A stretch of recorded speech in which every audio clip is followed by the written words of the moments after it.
All right, guys, we're trying this again. Colton, Lindsay here with the WGR Live. We're going to have James Shelby on today, and I promise I'm going to do a quick introduction because you've probably heard it 3 times already. But for the replayers, this is for you. If you're watching it live, drop an L in the comments. If you're watching this recorded, make sure to put an R in the comments so we're knowing if you're live or recorded. And then also, where you're from. We'd love to know where you guys are from. Looks like a bunch of you guys are hopping on as we wait for Andrew to hop on. I'm sorry, not Andrew. We work for James to hop on. I saw Andrew pop on the stream for a second. It kind of threw me for a curveball. Listen, we're going to be talking about 3 things. Number 1 is we want to really take a look at what is it that you're branding yourself at, and why is it so important? So we know social media is changing marketing, but the principles of marketing have not changed. You have to be able to brand yourself. Well, that's number 1. Number 2, we want to look at dress. I have 2 ways to dress fresh or dress hat and t-shirt. You guys see me a lot in my hat and t-shirt.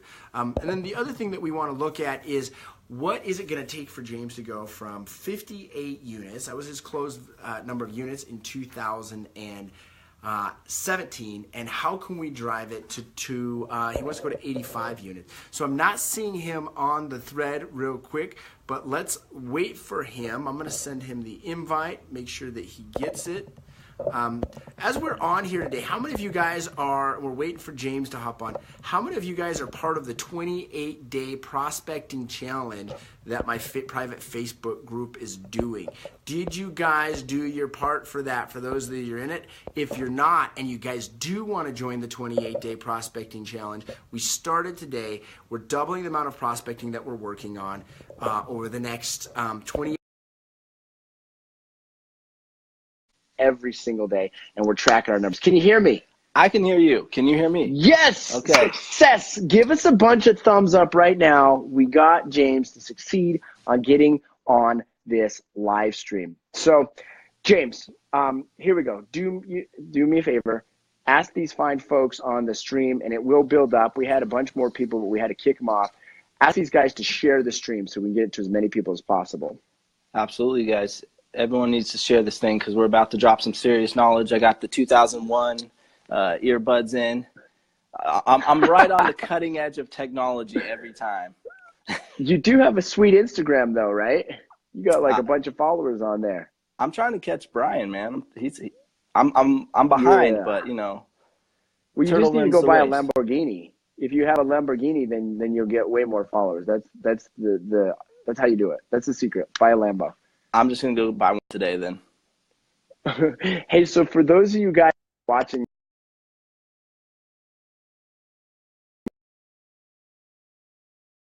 give a thumbs up if you guys would drive a Lambo, a thumbs down if you would not drive one. Someone just tried to call me, dude. I have Same here. Thing happen at the same time. Please don't call us right now. We're going to. Okay, 90 seconds. Share with us your background of where you started to where you got with your business and your career and your life today. 90 seconds. Okay. Lived in mobile homes, when I was younger. So I started there. Can't get much lower down the totem pole. When I moved out of my house, I was living in mobile homes. Auto glass for a while, parents' business, did that for about 10 years or so. Got into real estate part-time, and then I was like, this is it. This is what I got to do, and just started hustling from there, and that's the 90-second version. What year did you get into real estate? Oh, man. It was 2000. I bought my first house right around the same time. It was a bad time to get into real estate. I think like 2013-ish. 2011, I remember in my marketplace, it was like the worst we'd ever seen it. Fewer homes selling than ever before, less than 50% of the inventory selling at discounts. It was a great time to buy. It was a good time to sell. A lot of short sales happening. My house was a short sell. And I look back at it, it was a time in the world's economy where a lot of bad things happened. But I think in a weird way, it was an opportunity for a lot of people to be able to afford to buy homes that maybe you wouldn't have been able to if it kept going the way it was going. Well, it couldn't keep going the way it was going. Isn't that crazy, like the price of homes though today? I don't know, because you're in Temecula. Is that where you're at, or what town are you in? I live in Temecula, yeah. A lot of my sales are still in Hemet, What's the value of homes doing where you're at in the marketplace today? Where are they today from when you started? They've definitely, I'd say probably almost doubled depending on where you're buying, almost roughly. So if you like, That's for instance, insane. the home I bought it, yeah, the home I bought in 2013 for 128,000 right now is worth about 250, 260, which is Yeah. crazy. So the affordability is just it's way more difficult to afford a home today than even then, because rates were low then in 2013, 2014. They were still low. They're low Rates were today low. as well, but Rates were prices are low. higher. Prices were low. Yeah. Hey Yeah. guys, if you guys are here and you have not already, the bottom of your, and you're probably watching on your mobile device, make sure you turn on the notifications for my live streams for the future, and hit that share button. So James, let's talk about what started when you got into real estate. What was the key activities you had to do that allowed you to drive your business forward? All the stuff no one wants to talk about, hitting doors, hitting the phones, all the boring, it's nothing sexy about it, honestly. But I remember I got my first deal from door knocking. I listened to podcasts when I used to drive around doing auto glass. I'd listen to podcasts and about real estate. And I just heard a bunch of top producers saying you need to hit the phones and go door knock. And I was like, I could do that. So that's what I started doing initially. I think that's why guys like you and I succeed, is because we have nothing going for us that we can do the simplicity of what it takes. We don't try to overcomplicate it, right? So that's something to learn if you guys are watching. Like, keep it super simple. Okay, how many units did you do that first year? I think I only did around. Well, my first year, I got my license in August, so it wasn't a full year. But the first 12 months, I probably only did about 8 to 10, if I remember right. Not very much, Yeah. So 8 deals, 10 deals your first 12 months. Now here we are. The last 12 months you closed how many units? Between new home purchases and on the MLS, 58. 58 units, man. Congratulations. If you guys think that's pretty awesome, give him a Thank bunch you. of thumbs up to appreciate him. That's awesome, man. So what shifted from year 1 to year 4? Like, how did you what had to change? I'll be honest. One of the biggest things that happened was I just started hanging around people that were thinking at a higher level, producing at a higher level. I remember when I got into this business, I told my wife, hey, if we can make $100,000 between auto glass and real estate, I don't know what we do with all it. We basically be rich, And then Yeah. I remember a friend of mine took me to a real estate seminar, a Mike Ferry seminar, and I had people up on the stage. They were selling 50, 60, 100, 150, and they're making $3, $4, $1 million a year. And that kind of was like a light bulb, like, hey, these people aren't, if they can do it, I can figure out a way to do it too. How many of you That guys was a would big, like I to mean, earn? the mental shift was that sorry, there's a seeing little that bit of a trigger of delay. that higher level? That's all right, man. How many of you guys would like to hit $1 million a year in revenue? Put a yes in the comments if you're down with that. Also remember to put where you're from if you guys are just joining. So there was a mental gap. You had to see a higher possibility, right? You had to see what was more out there, it sounds like. Is Yes. that right?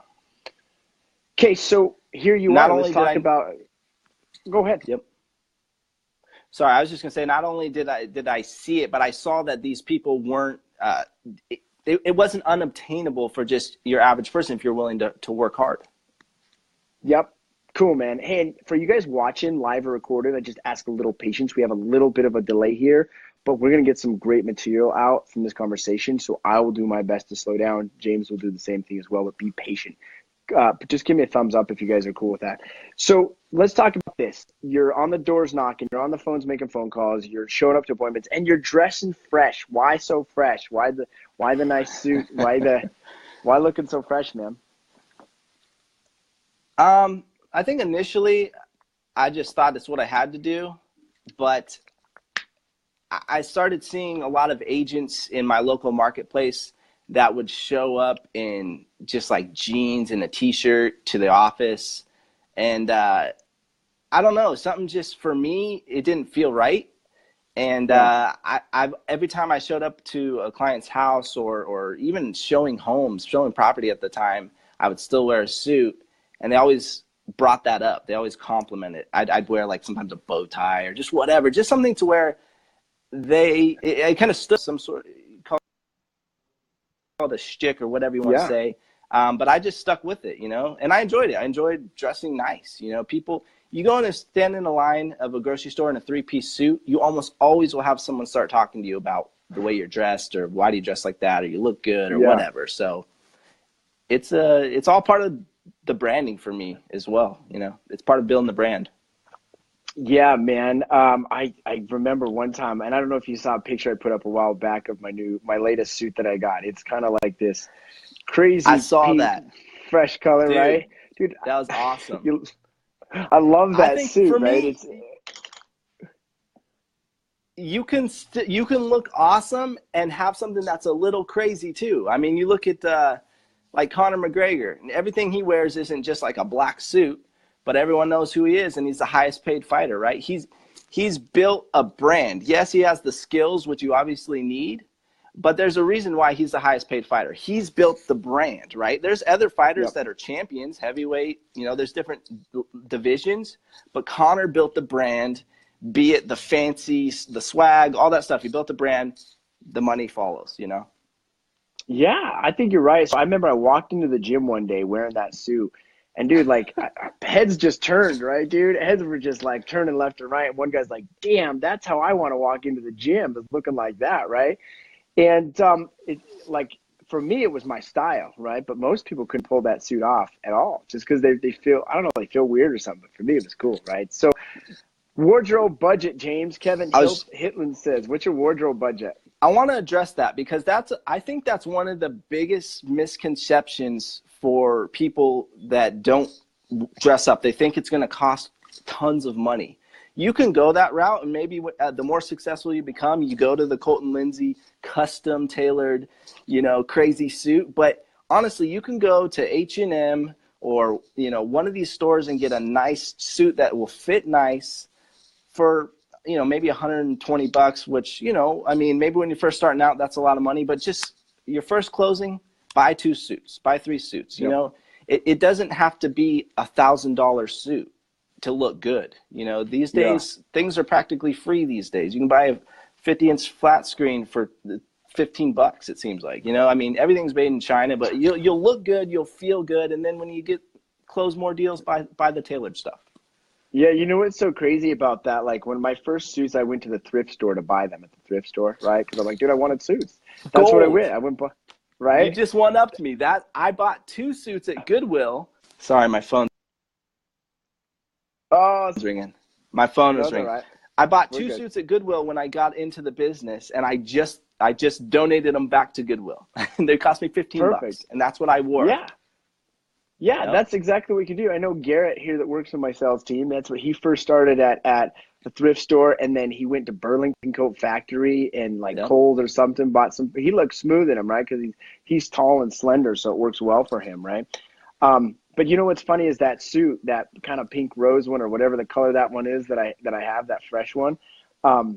It's my most expensive suit, and I didn't even buy it, dude, because people started recognizing my brand and things that were going out. Like, dude, someone gave me that freaking suit. They're like, "Hey, dude, go meet with this guy. He'll custom fit whatever you want, right?" And I was going through his material. I'm like, dude, that's the one I want, dude. Like, this is the suit that I want, right? That's awesome. It's funny. It's because my most expensive suit I didn't even have to buy. It was given to me. I'll give a shout out to him. Well, it looks good on Justin Griffiths, Insight Tax. If you guys need some tax work, which you probably will coming up. Most of my Financial Freedom Nation students use him. Shauna Overman, check this out. She's one of my students. She saved over $7,000 in taxes this last tax season by switching to Insight Tax. Not to mention, she did taxes herself. That was like her job before she got into real estate, right? And so it's like amazing what you can do. Like, that's one of the principles I teach. It's number 4, reduce your tax bill and simplicity of creating financial freedom. So let's talk about brand, dude. Your brand. You're dressing fresh. Sure, yeah. And what else is exploding onto your brand, and what are you focusing on to grow your brand? and make sure people know who Shelby Sold is. In 2018, I think I'm going to be focusing on two things, because I'm going from basically a single agent. I hired another agent to work alongside me. I think it was in April around that time, and she did some deals, a couple deals here and there, but it's mainly been me kind of carrying this whole team, or I guess this whole Shelby Sold brand thing. But one of the biggest things I want to focus on this year is really dialing in systems, because I've just been grinding, and for the longest time, I didn't even have a CRM, in all honesty. And I had a transaction coordinator and some paper, binders, and my iPhone. That was it. And that gets tiring, it's taxing, and it's kind of working harder, not smarter. So one of the biggest things we're going to focus on is implementing systems, delegating even more so, and leveraging, the talents of other people to help grow this whole thing together as a brand. Because if you really want to build into what you've got going on over there, the WGR, the sales team, you can't do it by yourself. No, I think that's huge to point out, like, to really build a brand and a business, and the success that I've been able to create, it wasn't just me. It was the great freaking people that I do business with, right? The partners on my sales team. We got Jeremy, Garrett, Vaughn running our operations. We got 2 junior agents, right? I look at Fearless Agent. I couldn't have done that myself, right? But if it wasn't for all the years of Bob ahead of me and then me helping him go online with Fearless Agent, we couldn't have done that. Bob is awesome. Bob is Dude, awesome, I was man. cracking up when you had Bob on, man. Dude, that guy's nuts. In a good way. He's just like, dude, like, he's like old school. I don't give a fuck, right? Like, yeah.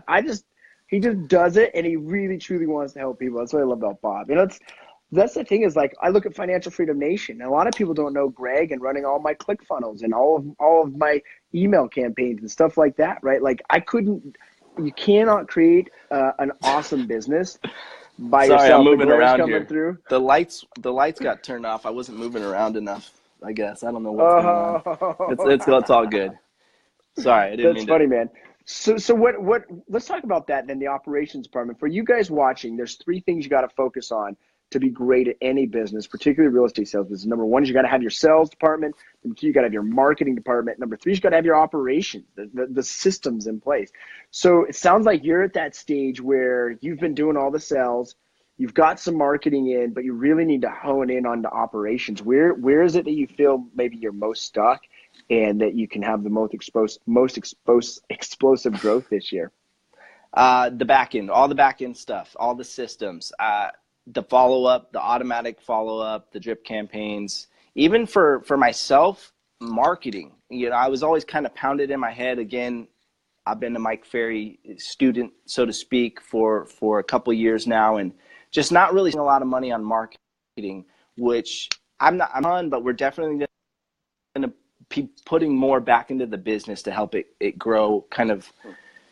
I don't know if organically is the right word, but definitely more marketing, more back-end systems, just more touches to our sphere, just things that you just can't do all by yourself. It's just not possible with 2. I literally had 2 folders with paper in them. That was my CRM. And, it was up to me to email them. It was up to me to text them, call them, whatever touching bases was, which – if we can talk about this real quick, I know for you, it's no secret, social media is huge, right? Like, this is a huge part of not only the WGR sales team, but Fearless Agent, the financial freedom. Everything for you kind of runs through social media, right? And if I can stress one thing, for those that maybe don't have a lot of marketing dollars, one thing that was huge for me, touching my sphere, so to speak, without having to call them every single day and bug them, which you're not really bugging them, but you know what I mean, is Facebook, Facebook, Instagram. It's a way to show people what you're doing and the successes, share some of the successes without having to call them all the time and ask them who they know who is going to buy or sell. You want to know one of my favorite things that I love with my SOI? So let's talk marketing for just a second, right? If there's one way to really that I think you could explode this year to grow with your marketing, is back into the people that already love you, right? So I look at, we were just over, I don't know, $320,000 of our revenue this year came from referrals, sphere of influence. We spent less than 10 grand on that, right? I think it was like 6 or 7 grand to market those people. That's like a 55 times return on the investment, right? But one of the cool things you can do that's really inexpensive is we have everyone added onto our Facebook, and then we created a WGR sales team list, right? So we can click that list, pulls up all of their news feed. We can comment it real quick. But I go to Messenger, and when they pop up on my CRM to get in touch with them, if I can't get them on the phone, I always try to call them, but I'll hop onto Facebook and I'll send them a voice message, a 10 to 30-second voice message. Just say, hey, listen, I left you a voicemail, want to check in on you. I hope you're having a great start to 2018. Listen, whatever I can do to support you in your life, let me know. For sure. Right? Absolutely. And just being in front of people in that different way. So that's one of the things I love to do is you can do that so quick, 15-second voice message, just so they know who you are. Right. Yeah. So no, that's a great point. You know, to reach people that you can't maybe reach on the phone. Yeah, we still do direct mail. We don't do as much as we used to because I believe that one of our strategies is making sure that our blogs or our videos or our content, we're boosting those posts to our email list, right? So target marketing on Facebook and remarketing on Google AdWords is huge. So let's talk about the Shelby Sold brand, right? Like what makes the Shelby Sold brand? I'd love to learn from you a little bit here.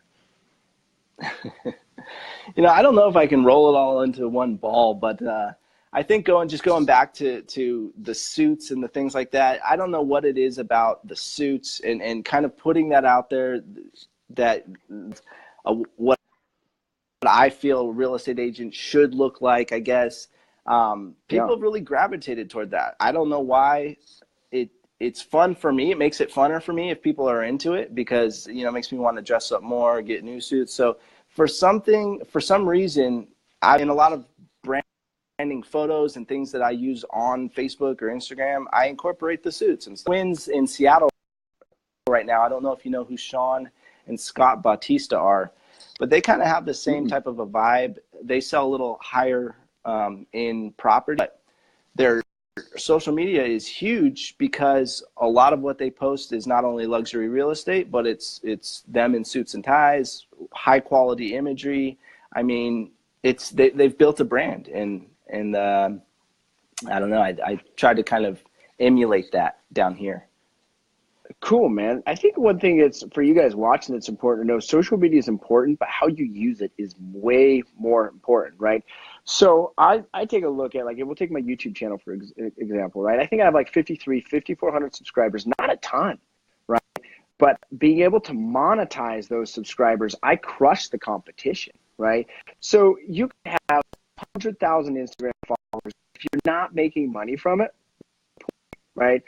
So what are some of the ways that you're able to utilize this marketing to really help you monetize and make?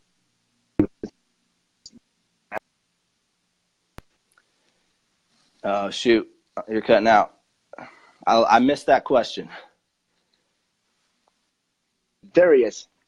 So what are some of the ways? So I was talking about, like, with social media, like, you could have 100,000 followers, but not make any money, right? So what are some of the ways that you're utilizing social media to actually capitalize in reinforcing so that you're getting contracts signed, you're getting paid? You know, I mean, I haven't nailed anything down as far as, I mean, I don't think I have quite the follower base to start getting paid anything outside of real estate. But in the sense of, like I said before, touching your sphere, constantly reminding people what you do and that you're having success at it, I think is huge, and that you're going about it kind of a different way than most agents are as far as maybe your style or the way you approach things in a professional way.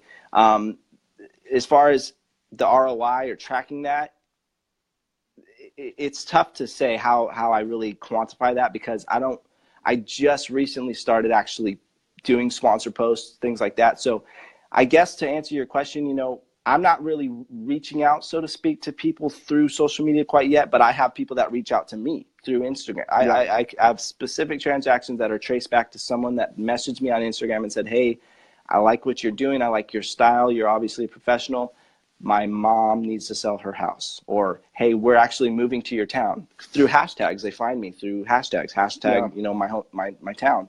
Hey, we found you. We're moving from San Diego out to, it was Hemet at the time, and they found me through Instagram. So that's how I'm utilizing it right now. Now, as it grows and grows and grows, who knows where that will lead. But that's how I'm kind of using it right now. So last year I think it was earlier last year, I sold my sister's house through an Insta story, right? Like I normally don't put the sign and key box up, but it was like my sister and I was in the area. I was like, oh, I'm just going to throw it up there. And I took a quick Insta story, right? Put it up. And it was someone that was friends with me, neighborhood friends from when I was a kid, right? And they had lived in Utah for 15 years, but they followed my content still, right? And stayed in touch with me. They ended up buying my sister's house. And it was just from an Insta story post, right? Now, I wouldn't suggest that, like, if you're brand new in business, go just start your Instagram or your Facebook, but use it as a piece of your marketing puzzle, right? How can you get it into people's eyes, not just one time, but over and over again? And my friend Rob Sperry, he wrote a book called Game of Networking, phenomenal freaking seven-digit income earner, and he calls it the law of recallability. Right. So if you've got your sphere of influence and you've got what we call people farm or your tier 2 social like sphere of influence, how can you be in front of them over and over and over again with relevancy? Right. Like this video that I'm doing right now. How many of you guys have seen the WGR brand before? Give me a thumb up or give me some reactions. If you've never heard of it before, give an angry face. I'd really love to know. I mean, how long ago did you hear about my brand? Just by random last week or something? Me? Yeah, you. Oh, no. Hey, look, I've been following the WGR since you had the emo hair. And I'm saying you need to bring that back. Look, I'm campaigning for it. Bring back the emo hair. No, I've been following you since the expired calls on. And this is another great point. I know about you only through YouTube and Facebook. Yeah. Now I know, okay, if I have someone moving to Utah, who am I going to send them to? The WGR. Yeah. So I can't stress enough how huge it is. And I know you agree with me. But like you said, I think when you're new in the business and you hear someone saying, oh, we're having success with it, you think that's all you have to do. It's not. Share your successes on there and it will somehow build and grow to that point, but it can't be all you do. I just want to make that clear. Social media. I look at your social media as investing in real estate. Like, yes, you're going to make some dividends today, but the payoff later is going to be huge, right? Like it's stacking on top. Like my first emo hair videos were in 2011 or something like that, right? And so here we are, 2018. 7 years I've been focusing on creating content, and it was shitty and just is gradually less shitty, right? I wouldn't say it's amazing by any means. It's gradually less shitty. Hey, if you had me on it, can't be that great. Hey, so doesn't Christian work in your office or your area? Yeah. Right. So I met him through social media. Never met him in 3 dimension. Right. One of my favorite freaking customers of all time, Karen and Kevin Deemer. He sold their house and then he called me up. He said, "Hey, dude, these guys are moving here. They need help." We ended up helping them buy a new home. I still stay in touch with them to this day. And they're looking here in a few weeks, or actually a few months, they'll hit their 2-year mark in their house. And they've already told me several times, hey, we're going to list our home. As soon as our 2-year mark's up, we want to go get something different, right? Just like that. I would have met Christian without Facebook, and I wouldn't have met him without creating value in the brand, right? Yep. So yeah, absolutely. I think the idea of, for me, I fell into the WGR. I took the first step. I didn't plan this shit out. It kind of just happened with time, right? Yep. But the more I stayed focused and consistent with it, people started to know it, and it started to create that law of recallability and then move to credibility. People, for whatever reason, my weird ass, I'm credible, right? Like people have credit there. So let's talk about 2018. You're talking about your operations and getting that into place. Is part of that your marketing operations you've got to work on?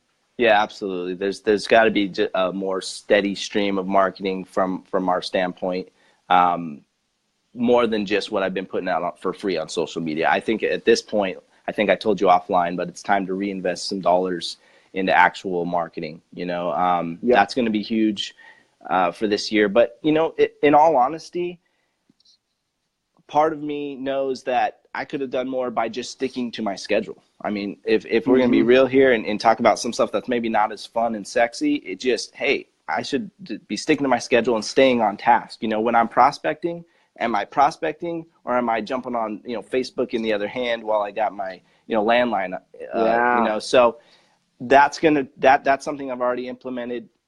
Staying on task. So far, we're 2 days in. It's been okay, but we'll check back with me in 3 months. But staying on task, and when you're doing, like Brian Caselli talks about this all the time, whatever you're doing at the moment, focus in on that, get it done, and then you can go on to something else. And I think that's just so you know, Brian has 0 kids, so it's easier to focus.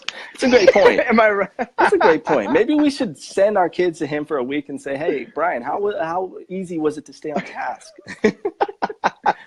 So No, Shelby asks, how do you create value in your brand? I'll answer for me, and then you can answer, James. Sure. For me, it's simple. This video right now, Shelly, is it creating value for you? Would it create value for other people? So constantly doing things like this. I also do customer appreciation events for our local branding, right? So, you know, here in a couple of weeks, or actually the end of February, we're going to go roller skating. I got the roller skating rink booked out. We're calling everyone we know, come on and do some WGR roller skating with us, right? What are some of the things that you do to create value for your brand besides looking fresh? Oh, man. I think the proof's going to be in the pudding. I mean, when you're first starting out, it's going to be somewhat difficult to create value right away, especially if you're a new agent. But I think as you have successes and you share those successes and people see that, okay, this person that I might already know and trust, maybe I grew up with them, maybe I went to high school with them, maybe they're my neighbor, they're doing well. They're obviously getting homes sold. They're producing. They're either helping people buy or sell real estate.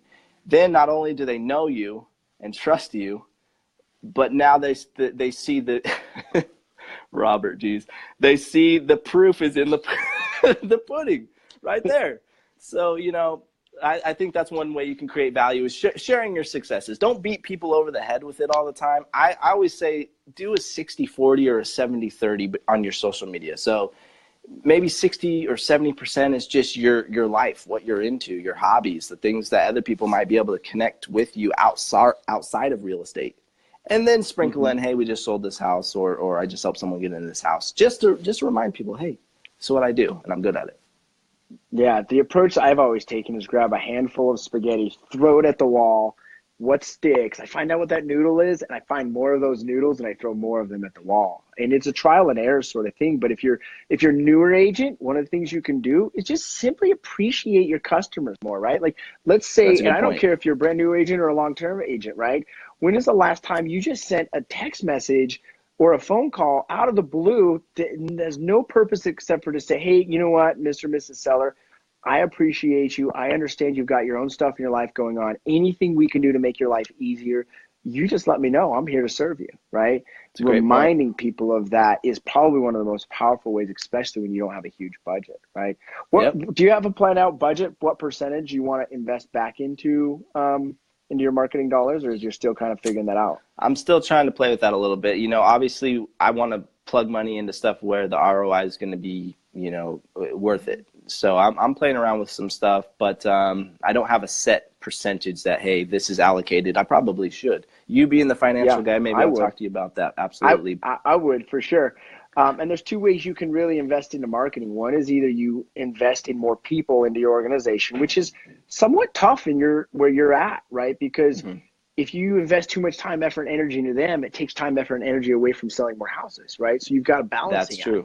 Right? That's the big conundrum. But that's where staying on schedule is going to be huge for this year, because I do plan on hiring people. In fact, I had a discussion with someone today. I think he's coming on board for sure. So allocating the time, right? It's just planning it out and sticking to it. Okay, from this time to this time, this is where we're doing our training.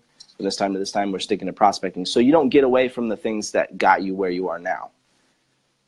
So what do you do to make sure you're focused on what's coming up this next week, and what do you have today? Like, what are the key activities that drive you towards those targets? How do you remind yourself of that daily?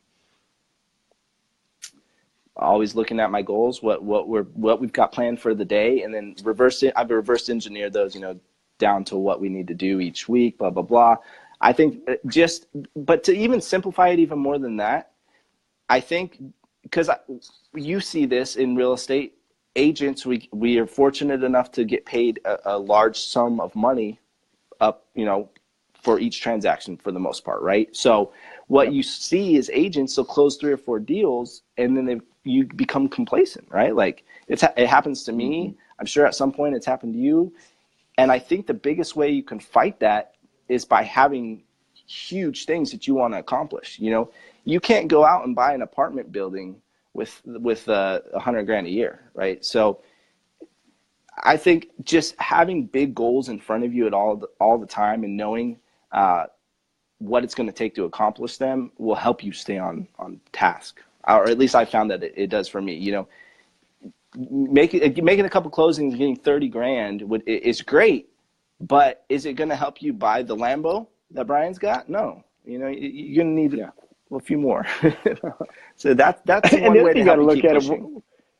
You got to look at too, what's the purpose of the Lambo or whatever the thing is that you want, right? Like That's a Lambo for me wouldn't do anything, right? But for BC, it obviously does.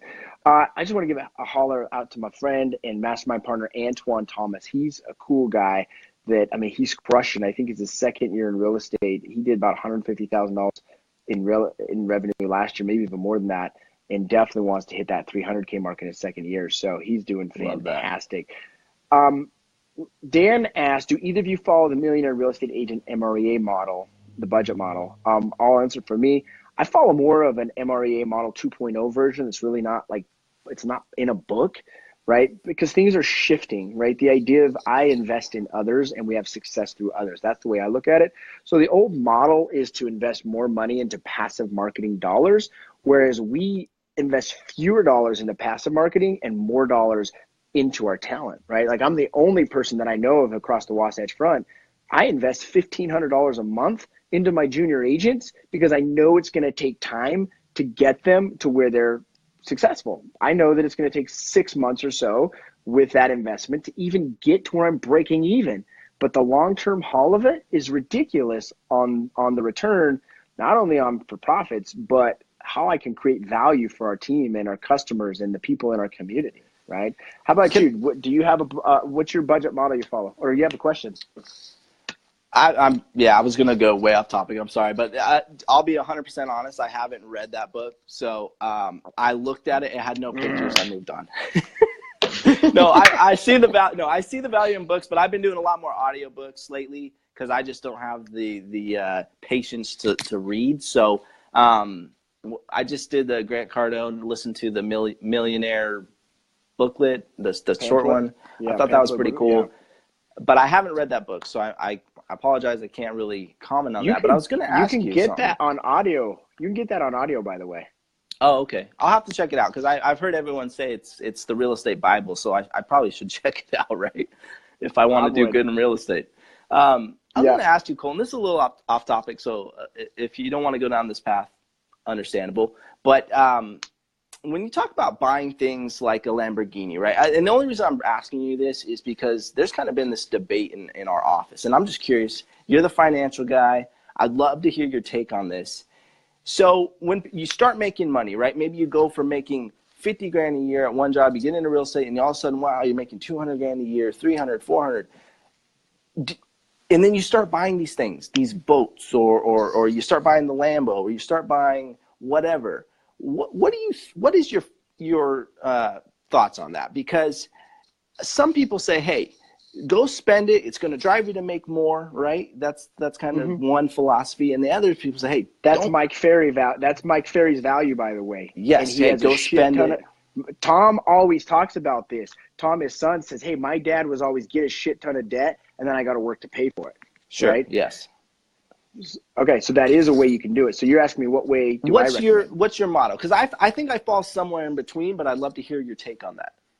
Great question. So I look at it like this: you got to discover where are your values, right? What do you value? For the longest time, I valued commitment, hustle, and success. And you got to look at what are the rules behind commitment? Do what I said I'm going to do, sometimes more, but never less. For hustle, it was any moment I'm awake, produce results every minute possible. Success, my definition was produce more results, right? Which sounds like the hustler mentality, and it really is. but it is exhausting. It is Yes. exhausting. So by being fear driven to say, hey, go buy that boat or go buy that Lambo or go buy that bigger house, and be fear driven to make that nut payment, it will exhaust you, and you will miss the art of fulfillment here being in life, right? Your whole purpose for floating on a fucking planet in the middle of outer space with 7.5 billion people, right? Let's not forget we're a freaking miracle, right?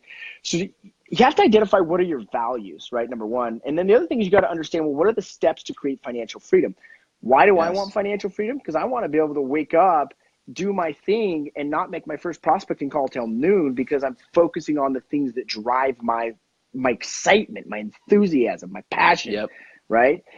And so it's like, okay, what drives financial freedom? I have to have passive residual income paying for that, right? So step one is I got to manage my cash flow like a rock star. Okay, write this down, guys, because I'm giving you some information that is behind the vault that I don't share except for mostly my students, right? Number two is you got to get educated. Financial literacy is not taught in school today. Your parents did the best job that they could do to teach you, but they're not financially free for the most part. My parents aren't.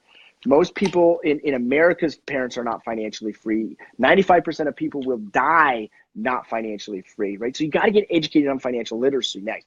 The third thing that you got to do is, which is completely opposite of everyone else, what is most people, they do? They go get their new car. They go get their new house. They go get a big screen for their new house. They go get the new wheels and tires for their car, right? These are all liabilities. Liabilities take money from your pocket, right? Get obsessed with buying assets. What do assets do? They put money into your pocket, right? Yes. For the longest time, I drove a Chevrolet Cavalier, right? Now I drive it's the worst car of all time, Colton. Worst car of all time. I sold 52 houses driving the worst car of all time. There you have it, right? And the other, what allowed me to do, though, is create financial freedom by the age of 31, right? Yes. And so now I have 2016 or 17, I can't remember what year it is anymore, Land Rover, right? Yep. I have my FJ Cruiser that I love. It's not expensive. It's maybe 40,000 brand new, but I own it free and clear, right? Yep. I own a half a dozen real estate properties that pay me, net $2,000 a month. I have online businesses that generate residual income. I mean, last year alone, I generated on average every month for 12 months in 2017, an average of over $40,000 a month in passive residual income. Yep, what would you rather do? Huge. Is have to go generate new 40K every single month from working your ass off to pay your nut? Or would you rather be able to buy assets and create assets that pay you over and over again? So that's step 3, is to buy assets. Get obsessed with assets. You buy a boat, how do you make that an asset? I don't know. Yeah. You buy a sweet vacation rental property, how do you make an asset? You turn it into Airbnb, right? Yeah. I know one of my old mastermind partners, he had a Maserati. He used the app Turo or something like that, where he rented he rented his Maserati out several times throughout the month and made like $1,500 a month off of it, right? Yep. So he turned his liability into the asset. So how can you get either your liability to become an asset, or how can you focus on assets but get obsessed with assets? That's huge. So that's 3. Step number 4. You want step number 4? You want it? To me. Step number 4 is you got to learn how to reduce your tax bill, right? The money you give to the government, you got to keep it in your pocket. And unless you protect set your entities up properly, you have your financial staff, your CFO, your CPA, whatever you want to call it, to help you drive that number down and keep more in your pocket. That's number 4. Number 5 is you got to protect your assets. Once you get obsessed with buying assets, I don't know if you've ever texted and drove, right? If you text and drive and there's an accident, you're open to some major liabilities. Or let's say you just were in a complete weird real estate transaction from 5 years ago, comes back and your name's wrapped into it, and you had nothing to do with it, right? How do you protect your assets? How do you protect the empire that you've built and that you are building? And then at the end of it, step number 6 is you've got to understand your emotional state is the glue. Right? How often have you ever felt in your life anxiety or frustration when it comes to money? You ever felt that before? Oh, yeah, absolutely. That's a terrible space to be in, right? How many of you guys watching have had an amazing month and you were stoked, and then 2-3 months later you had a terrible month and you started to freak out? Yep. Give me a yes in the comments if you've experienced that, right? So that's my take on it, is get obsessed with assets. Get educated and get obsessed with assets. I love it. I think it's somewhere in between, because you've got a Land Rover, a Range Rover, so you're not saying don't buy nice things ever. And that's kind of where I'm at too. No. I never would say, hey, don't go out and enjoy what you've built, right? You know, Brian's got the Lambo. I think that's awesome. My friend Christian that you mentioned earlier, he's buying trucks and boats and these things. But you know, there has to be. I think you have to have a balance, much like with everything in life. That, you know, take care of your assets first. That would be my opinion, and then get these things. But you know, everyone goes about things a little bit differently. But you know, I like the way you approach it. Well, you gotta. It's really most in my life now.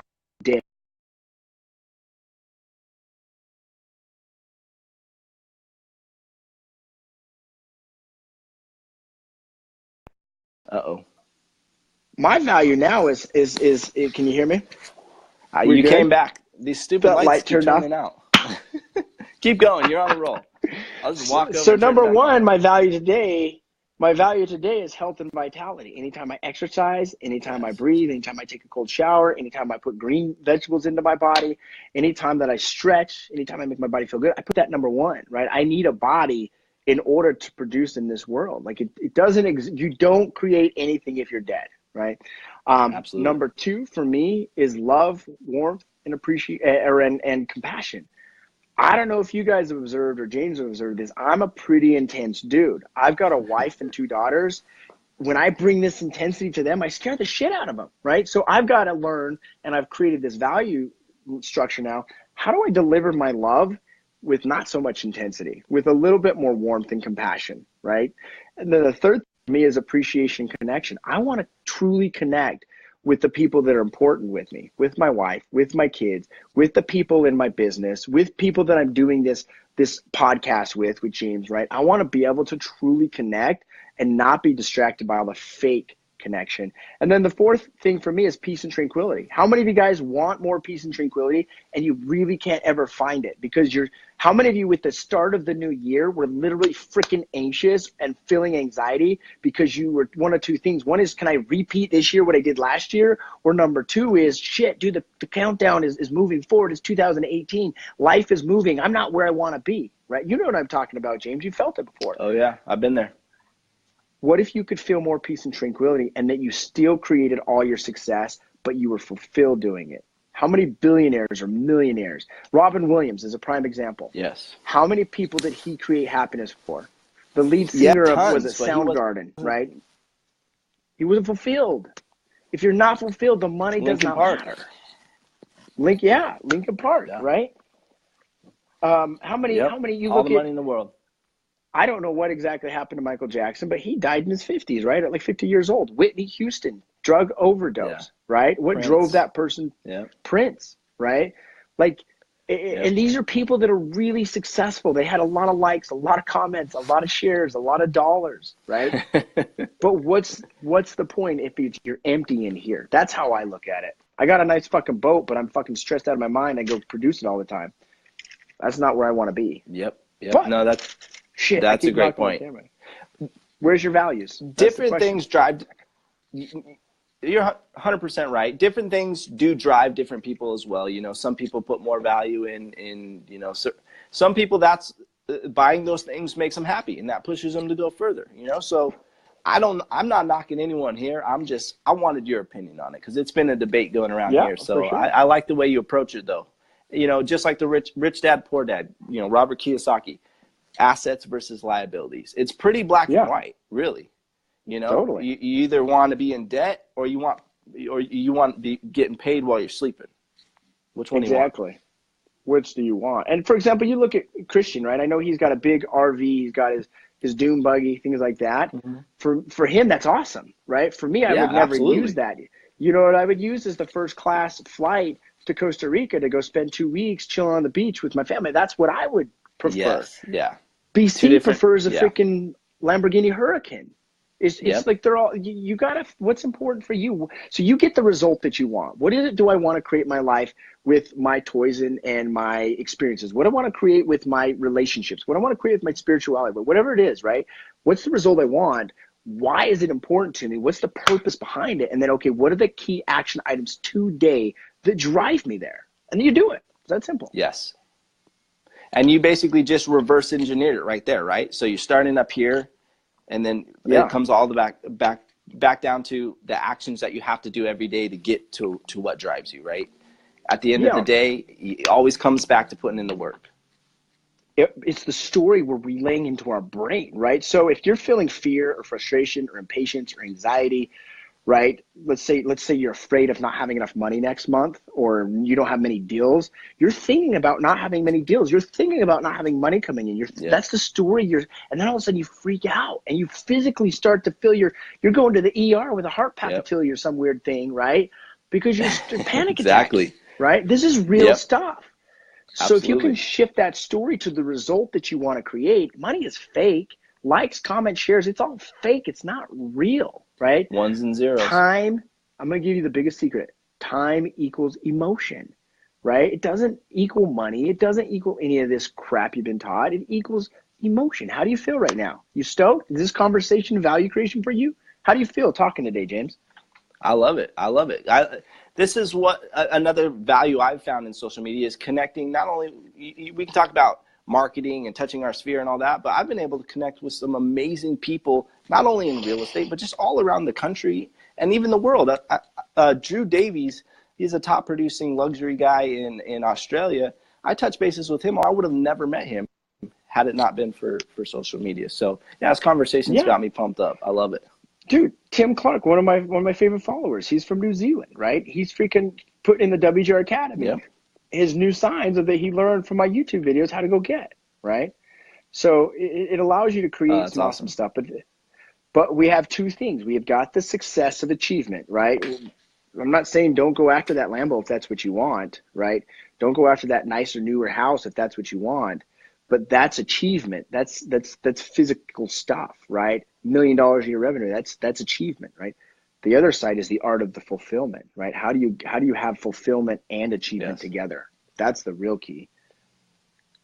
I think too. I mean, it's different for everyone. You know, for us, we're family men. We have wives, children. You know, that brings you get a lot of fulfillment seeing them in a place where they're happy, they're safe. Yeah, we're all together. But you brought up a good point where all the money in the world isn't always enough, right? So for everyone else, it's going to be something different. It's really just what drives you at the end of the day.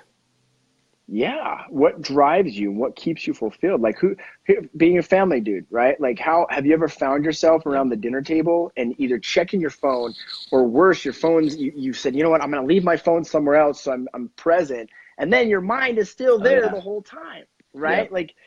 And so you've got to exercise that idea of being present. And that's the secret to being a real man and masculine energy is presence and patience, which if you're a hustler, if you freaking grind, like I know James does and I've done before, you tend to not always be present.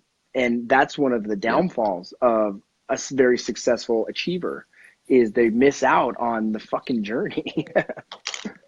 Yeah, that's a great point. And it might not even be the phone, right? Sometimes I find myself, and this is something I'm working on every day, that, you know, your daughter's telling you about something she did at school and you're thinking about, your next marketing strategy, right? Like it's not good. I'm not saying that's a good thing, but it's definitely something where you got to fight that. You've got to focus on the task at hand, even if that's paying attention to your family. It sounds crazy, but when you're building an empire, you know, the WGR and financial freedom, everything that you're building is essentially an empire, not to mention all the real estate, you know, that you own.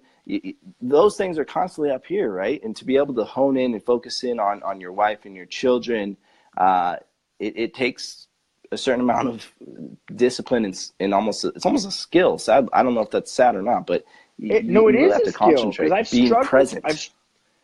I personally have to. I literally have to through prayer, through meditation, through Tai Chi, through the Wim Hof method, right? Like at the end of it, who cares about all the real estate I own, all of the money I made through business, if I'm not present with the people that I work with, or I'm not present with my business associates, if I'm not present with my wife, I'm not present with my kids, what was the purpose, right? Like you missed it. I would have missed it. And so we all go through stages, but there's a time and a place to grind, and there's a time and a place to just enjoy. How old are your kids? I have a 6-year-old and a 13-year-old.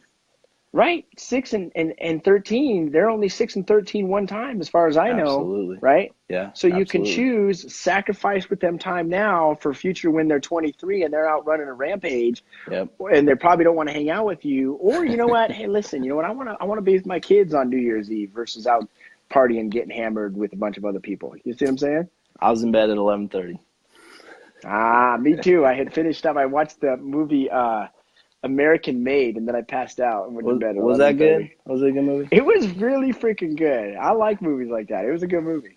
I had to get up and to hit expired. See, I saw Brian's video, and that got me pumped up about the New Year expired, and I got about 4 really good leads out of it that I followed up with again today. So it's Man, no like joke. that's values will drive where you're at in your business. I'm 13 years into my business. You're 4 years into your business. When I was 4 years into my business, I was on the phone at 7:55 on New Year's Day.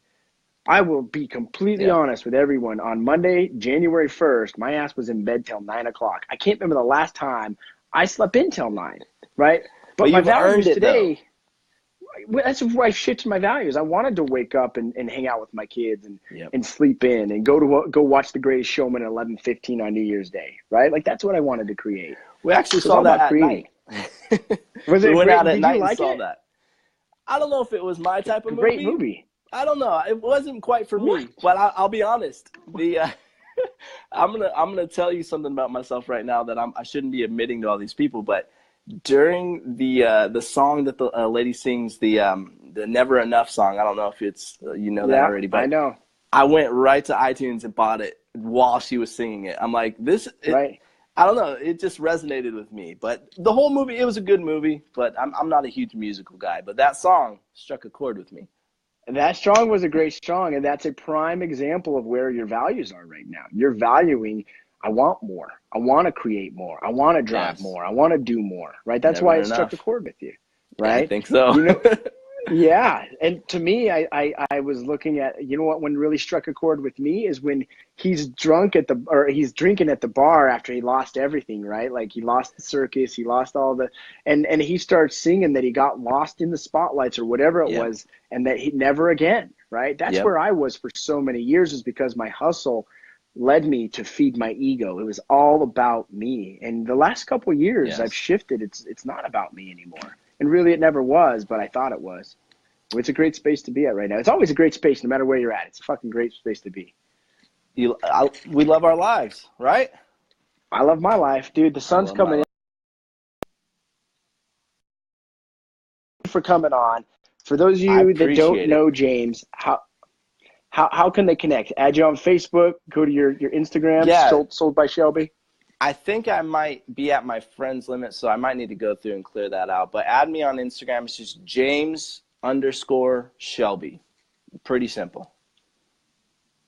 Cool, man. I Appreciate you being appreciate here. you. Keep up the good work. Thank you. Yep. We'll talk to you soon. Thank you, sir. Talk to you soon. I think there's something cool to learn about James. I apologize for the light here. I'm in a space where the sun moved. Let me move around.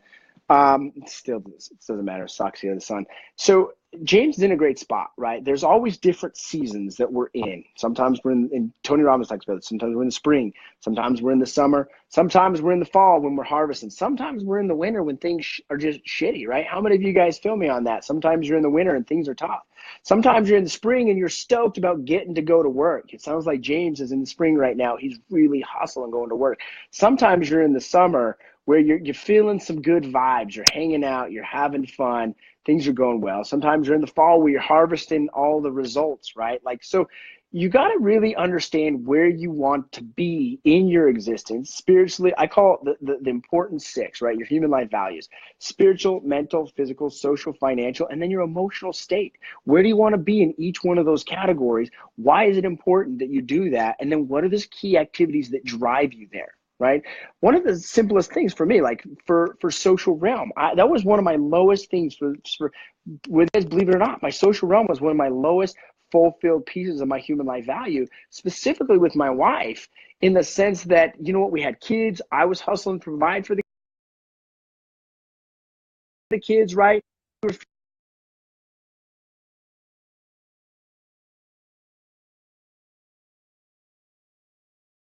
were love into our kids and into the business, right? But we weren't feeding love into each other. How many of you guys have been stuck there before? So one of the key things is I wanted an ultimate relationship with my wife. Why is that important? Because I want to be connected to my wife when I'm 94 doing the two-step, right? I want to be in love with her, having awesome fucking sex 4 times a week, right? That's what I want, right? Like that's what fulfills me. So what's the key step now that drives me to that? For a while there, it was just as simple as just spending time to connect with her in the eyes, hug her, breathe with her, take just a second that was about us versus the kids. And I know so many of you guys can resonate with this because you've probably fallen into a similar trap before, right? So that's just one key example. It could be anything. My health was another example. I was really fat. How many of you guys know you're overweight, know you're out of shape, know your diet is shit? You started a New Year's resolution that you're probably going to fail in 2 weeks, or you've already failed, right? But for me, it went to the point, it's like enough is enough. I want to be able to create a healthy and vital lifestyle. I took 40 pounds last year by doing the green smoothie. I said, what do I want to do? I want to be at 170 pounds. Why do I want to be there? Because I want to be in the best shape of my life, to be able to be an example for my wife, to be an example for my kids, to be able to produce a higher energy for my business and for the people so I can show up even more. What's the first step I got to do? I gotta eat vegetables. I gotta get a pound of greens in my body every single day. What's the second thing I gotta do? I gotta work out twice as much as I've ever worked out before so I can start burning this worthless fat off. So these are just a few simple examples, but you can do whatever you want in this life. You can create your ultimate life. Who remembers the fat Uncle C? Farouk says, well, if you don't remember, go watch some of my older content. You'll see, oh, look, it's Colton. Oh, look at me. Oh, I'm going to eat your face. All right, guys, thanks for being here today. Give me a bunch of thumbs up. Click the like, comment, share button. If you're watching this live, drop an L in the comments. If you're watching it recorded, drop an R in the comments as well. And make sure to turn on your notifications for all my future live streams. We'll see ya.